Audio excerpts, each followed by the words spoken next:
In our small village, nestled where the vast plains gently meet the rolling hills, life unfolds at a different pace.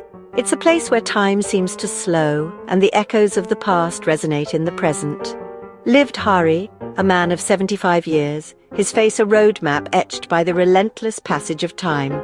He was worn by the weight of years, each line telling a story of seasons weathered and battles fought. His days, once vibrant and full of purpose, now passed in a quiet solitude, a heavy silence that seemed to amplify the stillness around him.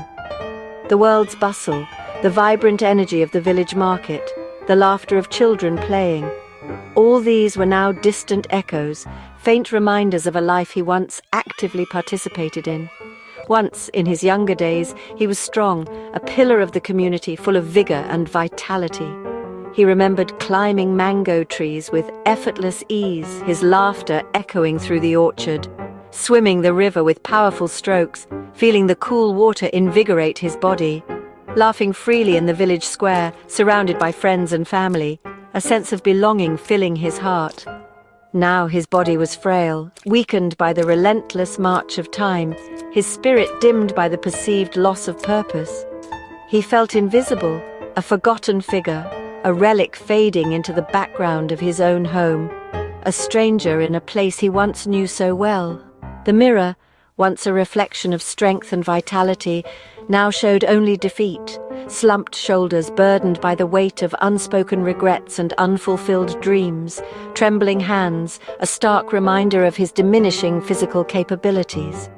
A roadmap of wrinkles, each line a testament to a life lived, but also a symbol of the years that had passed, leaving their indelible mark.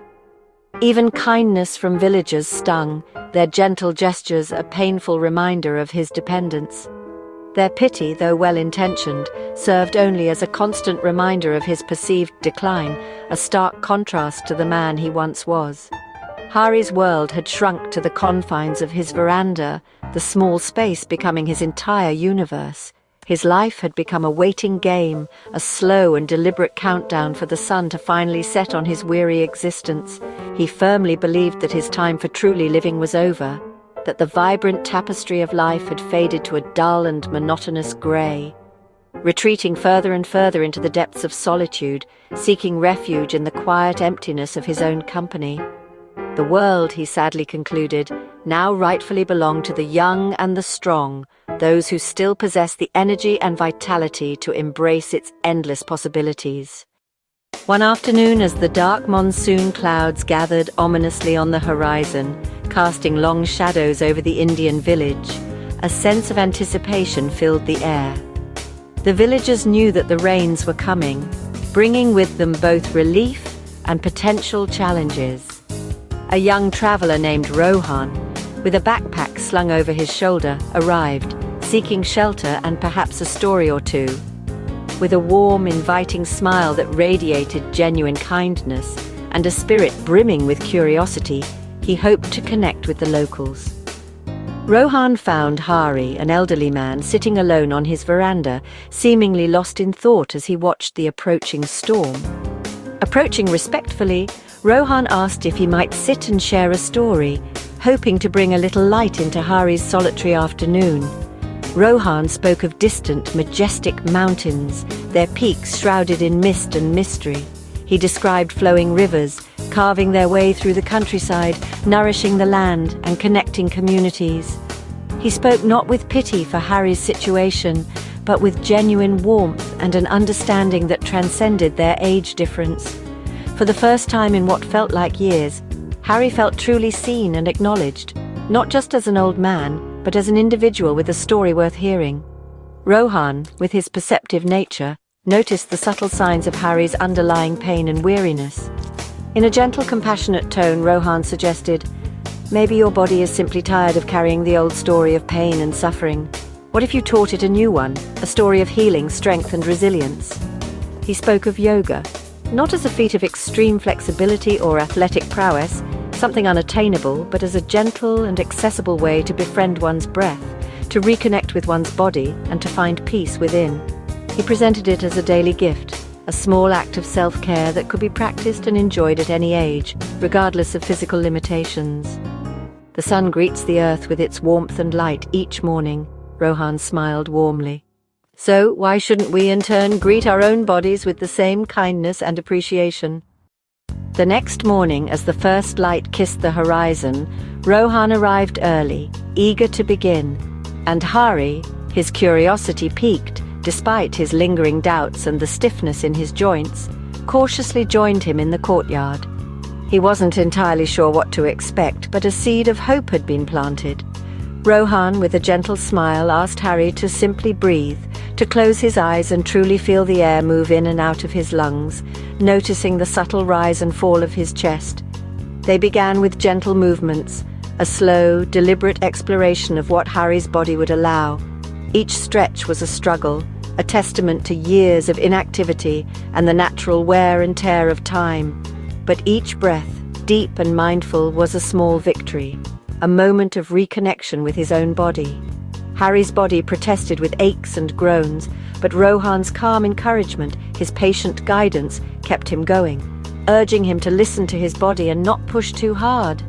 That first session, a mere 15 minutes, felt like an eternity, leaving Hari exhausted, every muscle singing with fatigue, yet strangely, undeniably alive, a feeling he hadn't experienced in years. Soreness followed, a constant reminder of his efforts, but so did a flicker of hope. A tiny spark ignited within him. Day by day, they continued their practice. Progress was slow, sometimes frustratingly so, but it was real, tangible. Hari celebrated small wins with quiet satisfaction, touching his knees with greater ease, standing without help for a few precious seconds, breathing deeper, feeling the life force within him expand. The villagers watched with curiosity, some amused at first by the old man's antics. But Hari, lost in his practice, pressed on, undeterred.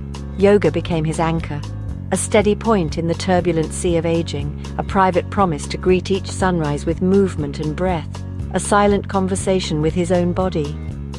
Slowly, with each passing day, he began to reclaim not just his body, but also his spirit, rediscovering a vitality he thought long lost. Months passed, Rohan moved on, but Hari's practice deepened. His posture straightened, his steps grew steady, and villagers noticed the change. Then, a violent storm struck. Amid chaos, little Meena fell into the raging river.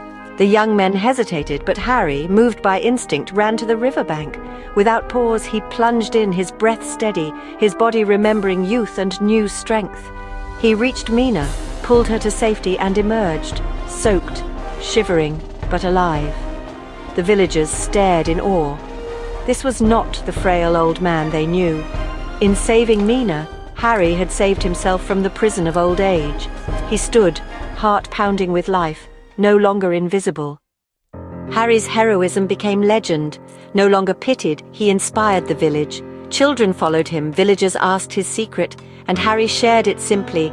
I learned to befriend my body again. Soon, elders and youth alike gathered in his courtyard, eager to learn the morning dance. Under the banyan tree, Hari taught them as Rohan had taught him, patiently, gently, with breath and presence. Yoga became a village ritual, uniting young and old in movement and stillness. Hari found purpose and community, more alive at 75 than ever before. He showed that age is just a number. Renewal is always possible. The real measure of life, Hari taught, is in each breath, each sunrise, and the courage to begin anew.